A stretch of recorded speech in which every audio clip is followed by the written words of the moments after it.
መዝሙረ ዳዊት ምዕራፍ 2 አሕዛብ ለምን ያጉረመርማሉ? ወገኖችስ ለምን ከንቱን ይናገራሉ? የምድር ነገሥታት ተነሱ፣ አለቆችም በእግዚአብሔርና በመሲሑ ላይ እንዲህ ሲሉ ተማከሩ። ማሰሪያቸውንም በጥስ፣ ገመዳቸውንም ከእኛ እንጣል። በሰማይ የሚኖር እርሱ ይስቃል፣ ጌታም ይሳለቅባቸዋል። በዚያን ጊዜ በቁጣው ይናገራቸዋል፣ በመዓቱም ያወካቸዋል። እኔ ግን ንጉሴን ሾምኩ፣ በተቀደሰው ተራራዬ በጽዮን ላይ ትእዛዙን እናገራለሁ። እግዚአብሔር አለኝ፣ አንተ ልጄ ነህ፣ እኔ ዛሬ ወለድኩ።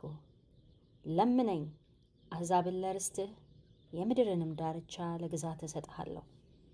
በብረት በትር ትጠብቃቸዋለህ፣ እንደ ሸክላ ሰሪ ዕቃም ትቀጠቅጣቸዋለህ። አሁንም እናንት ነገሥታት ልብ አድርጉ፣ እናንተ የምድር ፈራጆችም ተገሰጹ። ለእግዚአብሔር በፍርሃት ተገዙ፣ በረዓድም ደስ ይበላችሁ። ተግሳጹን ተቀበሉ፣ ጌታ እንዳይቆጣ እናንተም በመንገድ እንዳትጠፉ። ቁጣው ፈጥና ትነዳለችና፣ በእርሱ የታመኑ ሁሉ የተመሰገኑ ናቸው።